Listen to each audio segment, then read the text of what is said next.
nos alegramos de tener entre nosotros de nuevo a don Juan Manuel y de que haya podido presidirnos la celebración de la Eucaristía.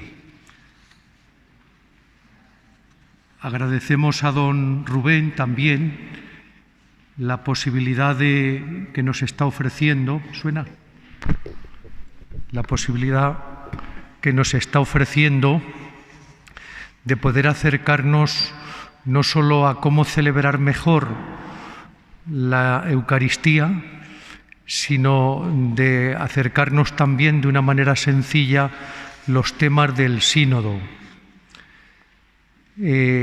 Hoy, dada su ausencia, se encuentra en las jornadas de liturgia de la Conferencia Episcopal que organiza para los delegados de liturgia, pues me permite a mí el presentaros el tercer núcleo temático de la reflexión sinodal y el cuarto núcleo temático. Os los están repartiendo, sabéis que el otro día los pusimos en la mesa. Es un resumen del tema que recibimos, que es un pelín más amplio, pero se extrae lo esencial con la finalidad de que todos, de una manera sencilla, podamos participar también en el sínodo. Propiamente esto no es el sínodo, sino que propiamente esto es la preparación al sínodo.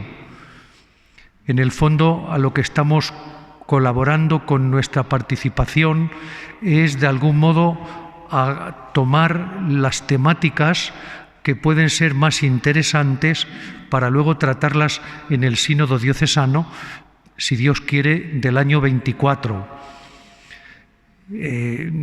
Por eso creo que es tan importante el que en nuestras parroquias nos sintamos también protagonistas o coprotagonistas en los temas del sínodo, porque yo creo que es una ocasión única en este momento que nos toca vivir de la Iglesia, el poder participar en esto. Y participar no con la finalidad de crear documentos o simplemente de crear una especie de combate aquí en la Iglesia, como si se tratara de querer cambiar las cuestiones de la fe o opinar de forma diferente de lo que es la moral de la Iglesia. No, esto del sínodo no es un asamblearismo, no es eso. Creo que lo más bonito del sínodo o de este presínodo es que nos permite también a nosotros tener experiencia de sinodalidad. ¿Y qué significa sinodalidad? Lo venimos repitiendo: caminar juntos. Creo que en nuestra parroquia de Santa María podemos presumir de ello, porque yo creo que es un regalo del cielo y un don de Dios el que nos haya permitido, yo diría que desde sus orígenes, a caminar juntos. Quienes ya muchos años lleváis participando en las diversas tareas de la parroquia, habéis participado en la construcción de la parroquia, en el desarrollo de sus actividades, en ofrecer vuestro tiempo para colaborar en las diversas tareas que son propias de una parroquia. Eso es la sinodalidad. Quizá lo que nos ha pasado es que no tomamos conciencia con ese nombre, pero podemos utilizar otro parecido, que es vivir la comunión en la parroquia o la comunión eclesial. Quizá este término de sinodalidad nos resulte más novedoso, pero en el fondo es lo mismo, a la vez que supone un impulso nuevo en nuestra actitud. Y creo que es providencial, porque todos percibimos hoy en día en nuestra parroquia que en la dichosa pandemia nos ha arañado muchos momentos sencillos pero grandiosos a la hora de crear esa comunión y de vivir la sinodalidad. Hoy que nos reuníamos los sacerdotes para tratar también la reflexión sobre el sacerdocio, sobre nuestro ministerio y cómo aportar también los sacerdotes nuestra reflexión al presínodo, al sínodo, Veíamos la importancia de esto, ¿no? De que nadie se quede al margen de esta oportunidad que nos brinda este momento determinado de la historia de la Iglesia para participar en la vida de la Iglesia.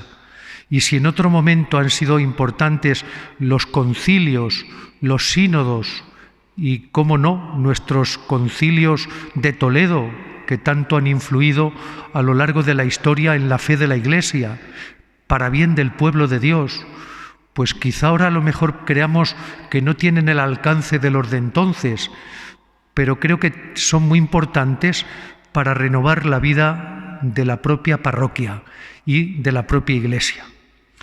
Y si el Papa Francisco ha creído oportuno dar este paso, es porque sin duda el Espíritu Santo que le asiste cree que es el momento oportuno para que demos también un paso en esta dirección. Y como digo, nos va a venir fantástico, nos viene muy bien, porque tantas pequeñas cosas que estamos perdiendo a consecuencia de la pandemia, podremos quizá, cuando pase la pandemia, ir recuperándolo con este sentido de sinodalidad, de caminar juntos, sintiéndonos todos una única familia, como le gustaba decir al Papa Benedicto XVI, la familia de los hijos de Dios. Esa es la Iglesia, la familia de Dios. ¿Cuáles son los temas que fundamentalmente vamos a decir alguna pincelada que nos ayuden también a que de modo personal, como esposos, como familia, como grupos sinodales que estén constituidos, las religiosas, puedan reflexionar sobre los interrogantes que vienen al final de cada núcleo temático? Vamos a intentar desarrollar de manera muy sencilla, con unas pinceladas, en qué consisten estos dos temas y el alcance que tienen. Porque sí que me atrevo a decir que son tan sintéticos los temas, porque han preferido que sean sintéticos y no desarrollarlos de manera grandiosa para no perdernos, que corremos el peligro de casi perder un poquito el hilo de la trama de lo que pretenden las preguntas y de por dónde han de ir nuestras respuestas. Me explico. Fijaos,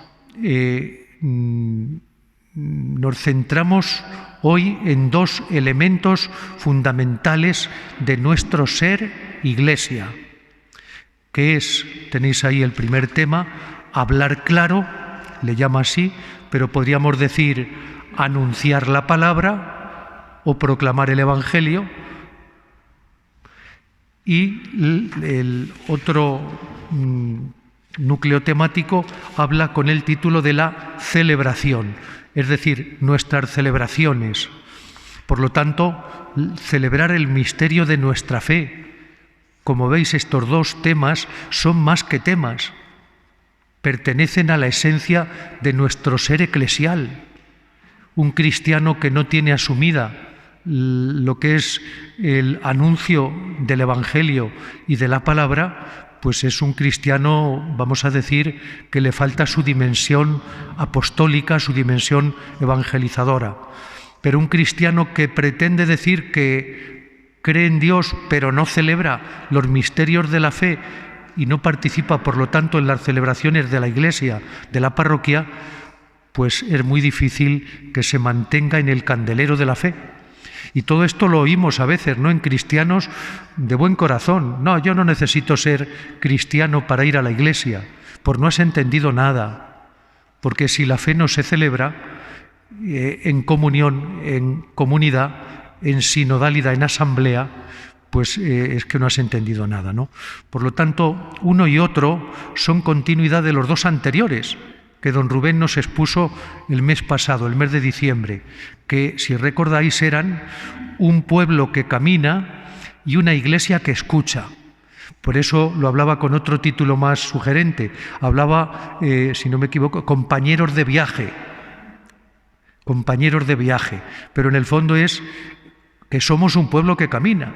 Y lo hemos cantado millones de veces, ¿no?, con la tonadillera, dichosa canción de Somos un pueblo que camina, ¿no?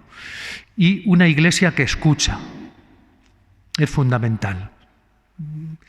Y los interrogantes iban, por lo tanto, a abordar eso. Ese camino se complementa con la celebración de la fe y con el anuncio explícito de Jesucristo y de su palabra. Se nos propone reflexionar acerca de cómo damos testimonio de nuestra fe, lo de hablar claro, y lo tenéis el tema, de palabra y de obra, y de cómo vivimos la liturgia y la celebración de los sacramentos, que es fundamental. Si no vivimos bien eso, estamos perdidos. De ahí que estemos agradeciendo tanto también y nos estemos aprovechando de don Rubén como delegado de liturgia de la diócesis para ayudarnos en la catequesis ordinaria de los jueves a vivir mejor la celebración de la Eucaristía. Bien, hecha esta introducción, permitidme, vamos un poco a plantear las ideas clave de cada uno de los núcleos temáticos. Dice, nuestra comunicación debería servir a la comunión. El fin de la vida de la Iglesia es esa unión de los hombres entre sí y de estos con Dios. Y para conseguirlo, cada uno debe aportar la franqueza y la valentía de comunicarse con sinceridad y con caridad. Dos cualidades importantes a tener en cuenta, la sinceridad y la caridad. Si faltamos a la caridad en la sinceridad, estamos hiriendo a la propia comunidad a la que podemos hablar claro o a aquella persona a quien le estamos dirigiendo el anuncio del Evangelio. Y a lo mejor somos muy sinceros, pero estamos faltando a la caridad. Y lo que no podemos tampoco es lo contrario, rebajar el mensaje, adornarlo para que no se nos espante la gente de la Iglesia, no sea que se asusten por la circunstancia social que estamos viviendo y si oyen la verdad de una manera tan cruda, pues corremos el peligro de que se nos quede vacía la Iglesia. Y entonces, pues faltamos a la sinceridad y en el fondo también a la caridad, porque van juntas las dos cualidades. Alude aquí el tema a un mundo en el que estamos más conectados que nunca a través de los medios, de las redes sociales, pero eso no significa un aumento de la comunión.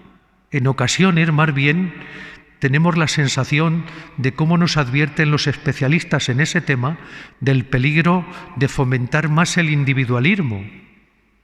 Y hay veces que nos hemos encontrado con grupos de muchachos y otros no tan muchachos.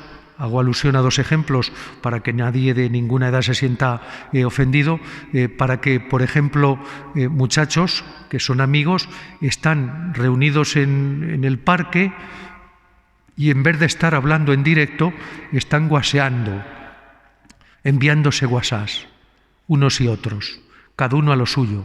Y yo me he encontrado también en ir a comer a algún bar donde hay obreros también comiendo y curiosamente a ver en la mesa 5 o 6 y cada uno está tiqui tiqui tiqui tiqui tiqui tiqui tiqui tiqui y no hay conversación ninguna y por lo tanto es muy difícil que si no hay conversación se dé esa comunión. Por lo tanto, esta era digital tiene muchísimas ventajas, pero también tiene sus riesgos. Hemos de tenerlo en cuenta.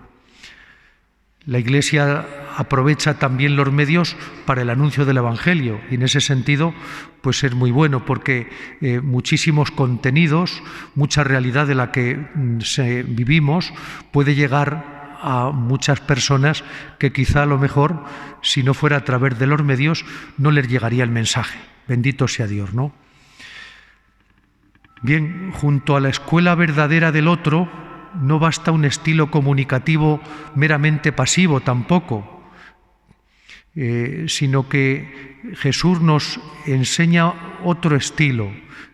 También importa esa decisión de construir la Iglesia y la sociedad implicándonos activamente y hablando claro, que es el título del tema.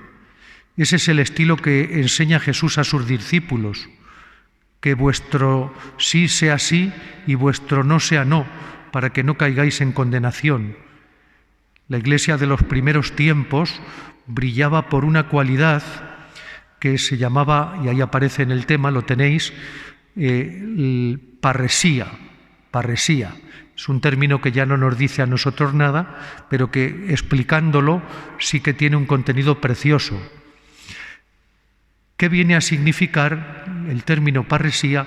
La libertad para decirlo todo, en el momento y con las palabras oportunas, pero con valentía y sinceridad. Parresía. Los padres de la Iglesia unen esta virtud a otras, como la oración, la sabiduría, la verdad, la humildad o la disposición al martirio. El Papa Francisco nos ha dejado unas páginas preciosas sobre una reflexión sobre la parresía. Si alguien la queréis leer en casa, os puede ayudar, sobre la necesidad de la parresía. En su exhortación Gaudete Exsultate, en el número 129 al 139, ahí él habla de la parresía. Y dice que es una virtud hoy en día muy necesaria para la santidad y la evangelización en el tiempo presente. Recordar lo que dice el libro de los Hechos de los Apóstoles, cuando encarcelan a los discípulos, lo único que piden cuando vuelven de nuevo a la comunidad cristiana es libertad para poder seguir proclamando que Jesucristo está vivo, que está resucitado. Y a esto se refiere nuestro tema con hablar claro. Tanto en el ámbito interior de la Iglesia, que tengamos confianza para poder hablar alto y claro, sinceramente, con parresía, aquí en la comunidad cristiana, sin miedo al cura o a los sacerdotes, o que los sacerdotes no tengamos prejuicio a recibir también las comunicaciones y advertencias de los fieles. No tenemos la verdad absoluta nosotros, también tenemos necesidad de escucharos, y esto es importante, que habléis claro también, nos habléis claro. Sigue diciendo el tema, la santidad es parresía, es decir, es audacia, ese empuje evangelizador que deja una marca en este mundo. Para que sea posible la parresía, el mismo Jesús viene a nuestro encuentro y nos repite con serenidad y firmeza, no tengáis miedo, no tengáis miedo.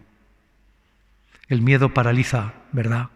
Si nos tenemos miedo entre nosotros, ahí no puede haber comunión, ahí no puede haber sinodalidad, ese caminar juntos, como iglesia, como asamblea, aquí en la tierra, como compañeros de viaje, que nos escuchamos los unos a los otros, que somos importantes los unos para los otros y caminando hacia el cielo, que es nuestra patria, ese es nuestro destino. Estas palabras nos permiten caminar y servir con esa actitud llena de coraje que suscitaba el Espíritu Santo en los apóstoles y los llevaba a anunciar a Jesucristo.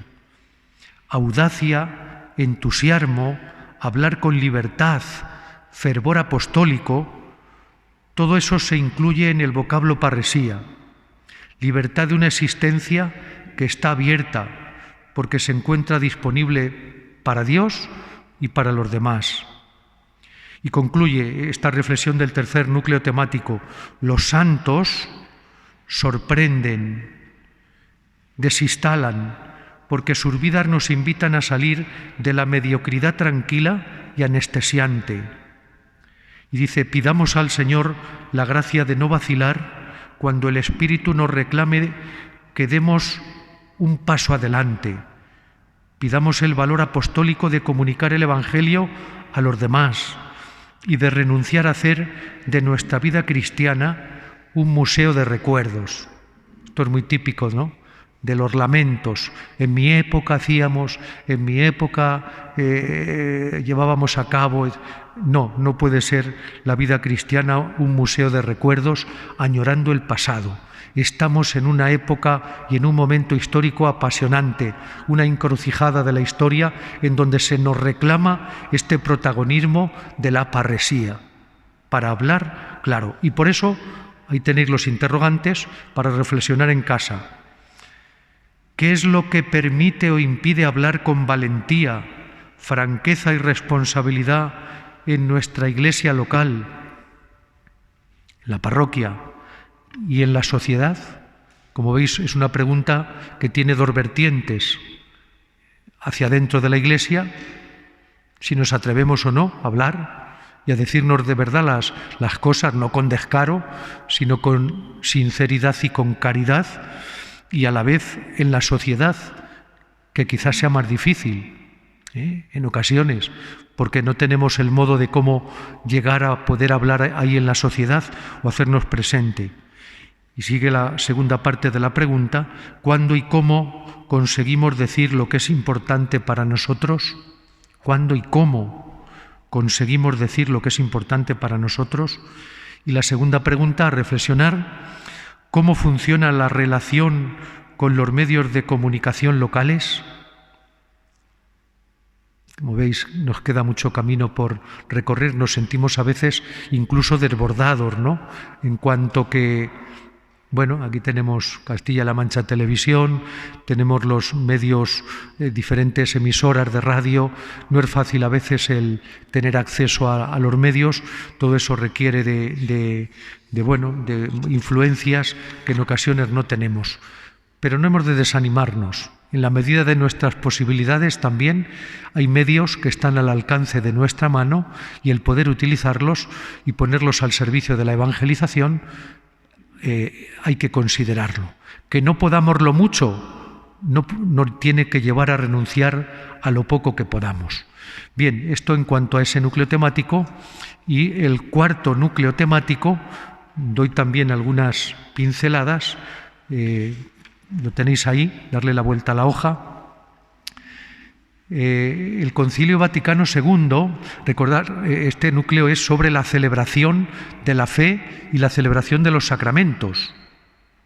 Por lo tanto, afecta a la vida de la Iglesia y a nuestra propia vida de una manera muy, muy directa. ¿Tendremos algo que decir? Bueno, pues la reflexión nos dice que el Concilio Vaticano II decía sobre la celebración de la comunidad cristiana que la liturgia es la cumbre a la cual tiende la actividad de la Iglesia y al mismo tiempo la fuente de donde emana toda su fuerza. Pues los trabajos apostólicos se ordenan a que, una vez hechos hijos de Dios por la fe y el bautismo, todos se reúnan para alabar a Dios en medio de la Iglesia, participen en el sacrificio y coman la cena del Señor. Aquí es donde todos los hijos de Dios nos sentamos en torno a la misma mesa. Somos invitados al banquete de bodas del Cordero. Pero además está otra dirección de la liturgia. La liturgia misma impulsa a los fieles a que, saciados con los sacramentos pascuales, sean concordes en la piedad. Ruega a Dios que conserven en su vida lo que recibieron en la fe y la renovación de la alianza del Señor con los hombres en la Eucaristía enciende y arrastra a los fieles a la apremiante caridad de Cristo. De aquí nace también nuestro impulso evangelizador de la Eucaristía. ¿No os dais cuenta cómo, no solo en nuestra parroquia, sino en general, gracias a Dios, en nuestros templos, en nuestras parroquias de Toledo, a veces lo hablamos los sacerdotes, el día o las horas que tenemos exposición del Santísimo, ese día se remolinean más los fieles, un número mayor de fieles. Quiere decir que los fieles se sienten atraídos por el Señor, a estar con el Señor. Pío XII habla de la liturgia como el instrumento más apto y eficaz para unir lo divino y lo humano. Y decía que es el ejercicio del sacerdocio de Cristo. Esta es la liturgia, dice el Papa Pío XII. No habrá verdadero afecto sinodal, afecto en este camino juntos, dentro de la Iglesia, sin una celebración armónica, digna y participativa de todo el pueblo de Dios.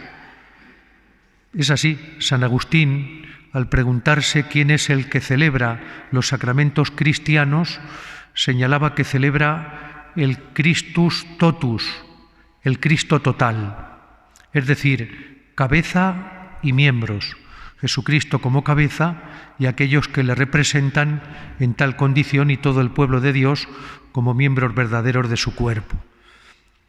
Benedicto XVI, de feliz memoria, vivo todavía, señalaba la participación actuosa, decía él, o la participación activa de todos los fieles, que ha promovido el magisterio pontificio y conciliar del último siglo en la celebración cristiana.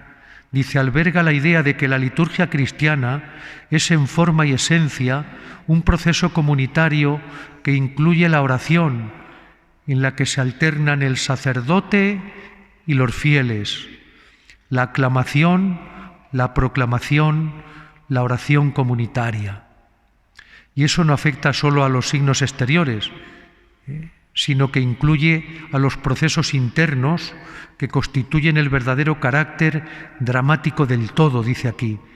Cada vez que el sacerdote dice oremos, por ejemplo, es una invitación a la interiorización.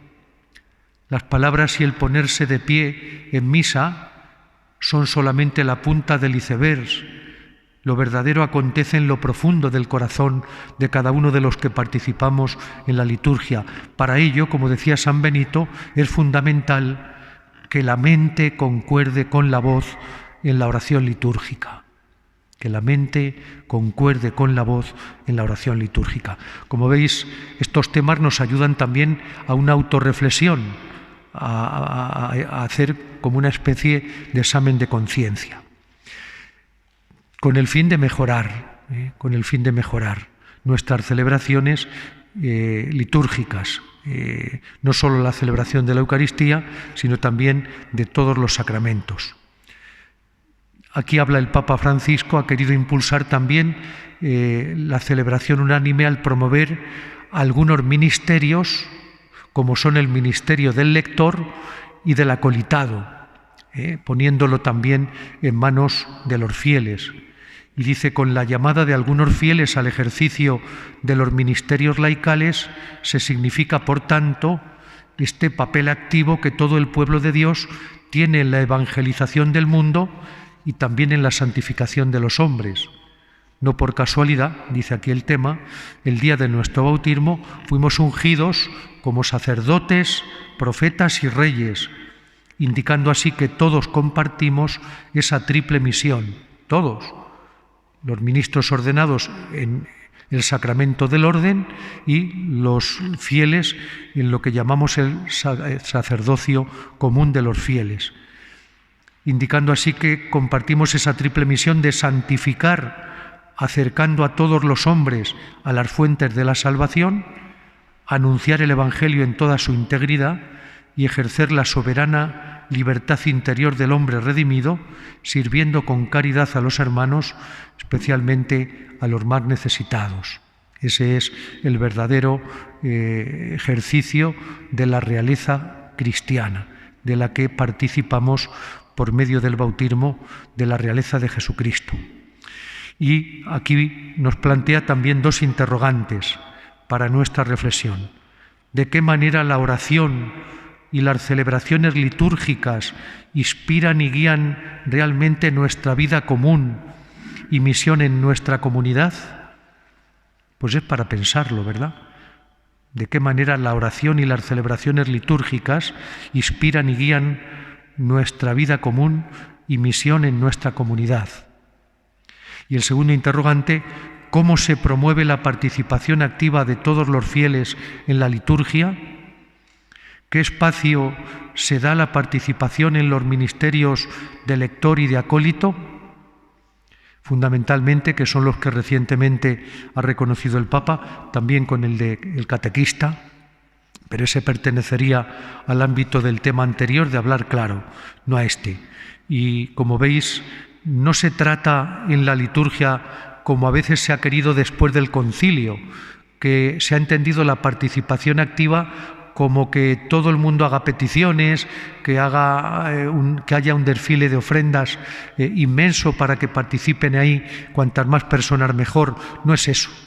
La participación activa no se trata de hacer cosas en la liturgia, sino de que los diferentes servicios propios que hay que desempeñar en la liturgia están distribuidos de tal manera que cuando comienza la celebración, todos los músicos, permitidme la comparación, Mario que lo es y que sabe dirigir, me imagino, una buena orquesta o al menos un coro de voces, saber en qué momento cada uno de los instrumentos tiene que entrar, en el tiempo, en el momento adecuado, cuando entran los trombones, cuando entran los timbales, cuando entran... Aquí igual, la liturgia es algo armónico y es importante, por lo tanto, que todos los ministerios estén distribuidos de tal manera que la sobriedad y la sencillez de la liturgia que llamamos de Pablo VI, del Concilio Vaticano II, nos ayude a centrarnos a todos y a poner el corazón en quien se hace presente comunicando vida y transmitiendo su espíritu. Y en la medida en que esa sencillez y esa distribución de las tareas se produce adecuadamente, todos contribuimos a que pueda acontecer el misterio. Y yo creo que esta es la mejor participación. No solo la de estar moviéndose, no, habrá quien tenga que desempeñar el ministerio de lector con la mayor dignidad, el ministerio de acólito, las diferentes tareas, etcétera, ¿no? Pero al final todos participamos del único sacrificio de Jesucristo, que es quien quiere llegar al corazón de cada uno de nosotros y que se hace presente santificando al pueblo, a la Iglesia, a todos los que participan en cada celebración. Como veis, termino. Este es nuestro sínodo. Ahí tenéis el QR que podéis, quienes tengáis en los teléfonos, mandar ahí las respuestas y a ese correo electrónico que aparece ahí en el QR, porque creo que es importante también que en el silencio de vuestra reflexión, lo que os sugiera el Señor, compartirlo de verdad, porque nos hará bien para el desarrollo de la parroquia en sus actividades y en su realidad como reflexión, y también podemos hacer bien a la Iglesia, a la diócesis y, ¿por qué no?, también quizá a la Iglesia universal. Todos somos importantes y necesarios, nadie es imprescindible, pero Dios ha querido que sea así. Y este es el tercero y el cuarto tema del sínodo, el anuncio del Evangelio y la celebración de la fe.